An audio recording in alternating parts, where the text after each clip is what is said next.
Elena blew up the last pink balloon until the valve squeaked between her fingers. She tied it to the garden fence and stepped back to admire the result. The table was perfect. 9 paper plates with little golden crowns, napkins folded into flowers, and a princess cake that caught the afternoon sunlight like a jewel. Everything smelled of vanilla and effort. She had spent 3 nights preparing that party, hoping to see her daughter smile without shadows. Maya appeared in the doorway wearing her violet dress covered in sequins. She spun around, letting the sunlight turn her into a small whirl of light. "Are Grandma and the aunts coming soon?" she asked, with that voice that still believed in promises. "Yes, sweetheart. They're probably on their way," Elena lied, her throat tightening. She checked the clock. 11:30. Silence. Only the wind moved the banners that read "Happy Birthday." The sound of the doorbell broke the waiting. Maya ran, heart racing with excitement.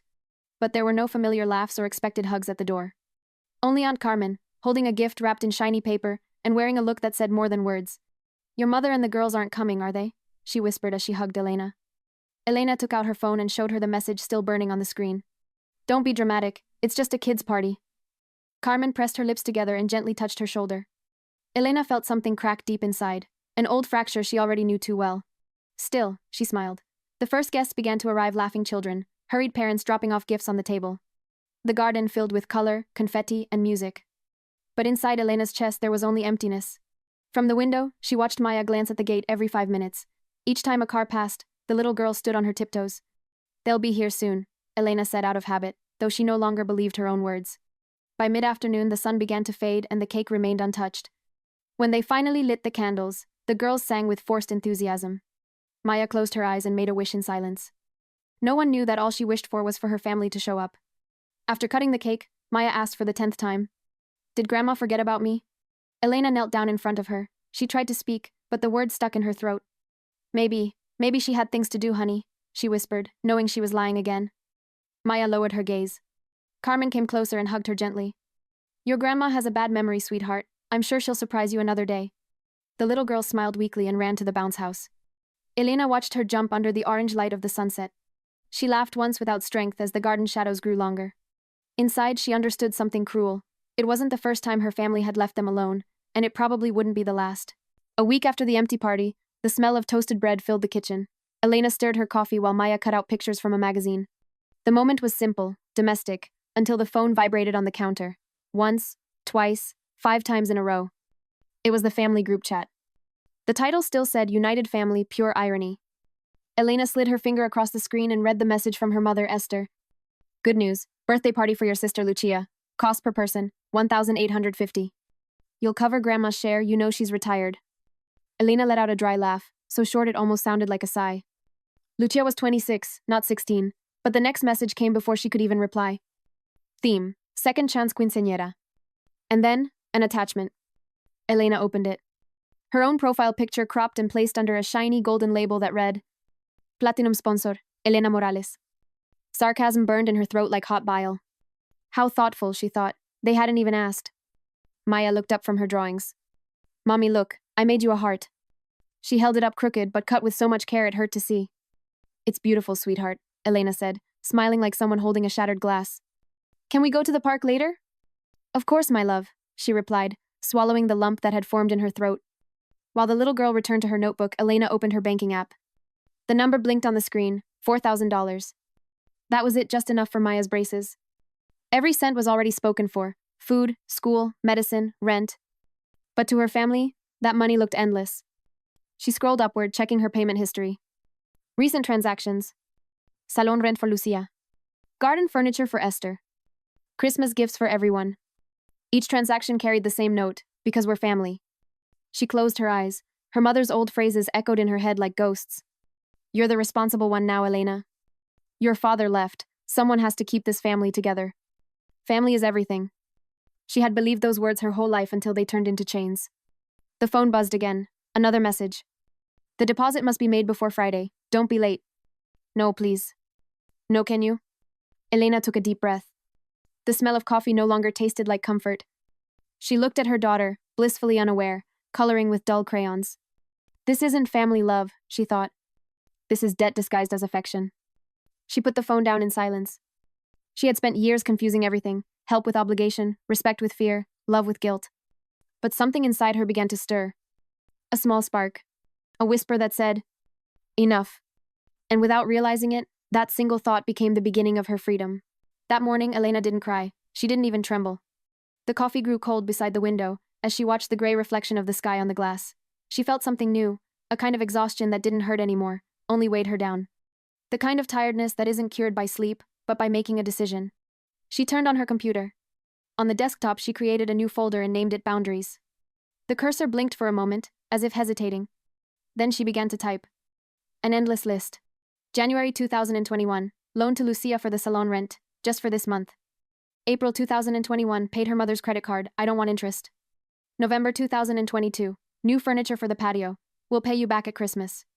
Amount after amount, promise after promise.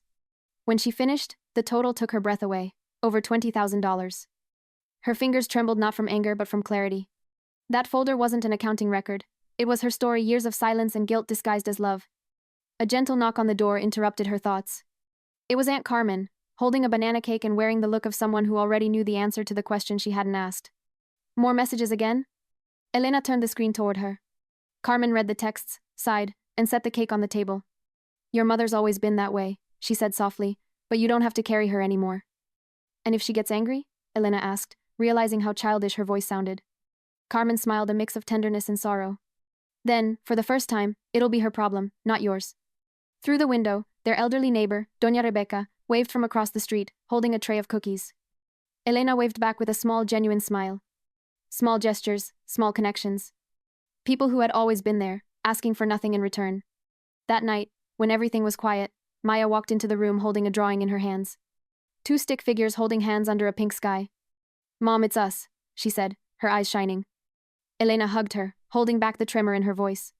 Yes, my love, and there's no one stronger than the two of us. After turning off the light, she heard her daughter whisper from her room. God, please make Grandma love me. The words fell like a knife in the air. Elena stood in the darkness, frozen. It wasn't pain she felt, it was the end of something. The exact moment when illusion dies, and protection is born. She went back to the living room, turned on her phone, and opened the transfer app. She typed her mother's name. Amount, $1. In the note she wrote, Congratulations. She pressed send. The screen lit up softly. The small notification beep confirmed the transaction. And with it, the silence turned into something new. Not emptiness. Freedom. Elena had never felt such peace as she did that afternoon when the locksmith finished his work. Frank, a sturdy man with a kind mustache, handed her 2 shiny keys. All done, ma'am, $175. She smiled wryly. Cheaper than a single favor for my family. He chuckled, not fully understanding, and walked away whistling. The house smelled of fresh paint and baked bread. Maya sat on the floor, drawing with her markers and humming a children's song. Elena watched her and thought, this is how life should sound, quiet. But the peace didn't last. At 7 in the evening, the doorbell rang over and over again. Then came the pounding, sharp, relentless. Her heart jumped. She peeked through the peephole and knew instantly. Her mother, Esther, was outside, flanked by Lucia and Lila. Lucia waved her phone in the air, as if it were a weapon. Open up, Elena. We're family. Esther shouted, her voice dripping with indignation. Elena took a deep breath. Family doesn't yell from the street, she said firmly, refusing to open the door. The banging grew louder. You've got things that belong to us, Lila shouted. Elena didn't answer. She walked to the kitchen, poured herself a glass of water, and drank calmly. Her hands trembled, but her face didn't. For the first time, she wasn't backing down. 5 minutes later, blue lights flashed outside. Neighbors stepped out of their homes whispering. Maya appeared in the hallway, clutching her doll. Mom, what's happening? Nothing, sweetheart. Just noise that doesn't belong to us anymore. There was another knock this time, firm and measured. It was the police. A young officer stood at the door. Good evening, ma'am. Your family claims you're withholding an item of sentimental value. Elena nodded calmly. Please, come in. I'll show you something more valuable than an object, the truth. She led him to the dining table, where a thick folder lay open, filled with screenshots, receipts, and bank transfers. Every number was a story. Every payment, a betrayal. The officer flipped through the papers, frowning slightly. So, all of these are unpaid loans? He asked. For years, Elena replied, but today, I decided no more. The man sighed, closing the folder gently. There's no crime here, ma'am, just someone who finally said enough. He stepped outside to speak with the 3 women waiting on the sidewalk. Through the window, Elena watched her mother's expression shift from anger to discomfort. The officer pointed toward the street, and with wounded pride, they returned to their car. When Elena closed the door, Maya stood in the hallway. They're not coming back, are they? She asked softly. Elena knelt to meet her eyes. No, sweetheart, not until they learn to respect our home. That night, for the first time in years, she slept without a weight on her chest. The silence wasn't loneliness anymore, it was rest. But by morning, the digital world was buzzing. Her sister Lucia had posted an old photo with the caption, "Some people are only useful as long as they're paying." The comments piled up, dripping with venom. Elena read them all, no tears, no anger, just quiet resolve. Then she wrote 5 simple words that sealed her peace forever.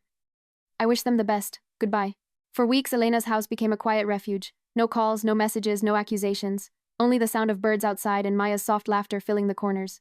The silence that had once felt unbearable now tasted like peace. The neighbors began to stop by little. First came Doña Rebecca, the elderly woman from across the street, carrying a steaming plate of lasagna and a motherly bit of wisdom. "When you cut off a sick branch, the tree blooms again," she said with a knowing smile. Then came Mr. Martin from house number 3, offering to fix her fence for free. One by one, they appeared with warm food, genuine smiles, and words that expected nothing in return. One afternoon, as Elena folded laundry in the living room, the phone rang. The number was unknown, but the voice on the other end made her freeze. "Elena? It's your Uncle Roberto, your father's brother." Her heart skipped a beat. She hadn't heard his voice since her father's funeral, more than 10 years ago. "Your mother," he began, pausing. "She did the same thing to me before I left. Blamed me, manipulated me, until I realized it wasn't love. It was control." Elena closed her eyes. Suddenly, everything made sense. It had never been her fault. The cycle had started long before she was even born. She hung up the phone feeling a different kind of calm. That night, she opened her computer and looked over her budget. Without family emergencies or endless loans, her account showed something she hadn't seen in years. $730 left over. Clean money, her own money. Enough for Maya's braces and maybe a small trip to the lake.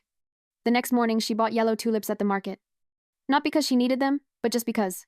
Because life, she realized, deserved to be celebrated for no reason at all. The house filled with their sweet scent like rebirth. Weeks later, Maya looked up at her with curiosity. "Mommy, are we going to Aunt Lucia's new birthday party?" Elena let out a small laugh. "I'd rather have ice cream with you. What do you think?" Maya nodded eagerly. That afternoon, they shared a chocolate sundae at the neighborhood ice cream shop. A woman at the next table offered to take their picture. They came out messy-haired, laughing, ice cream dripping between their fingers. It was imperfect but real. Elena saved the photo on her phone under the name, Us, the happy version.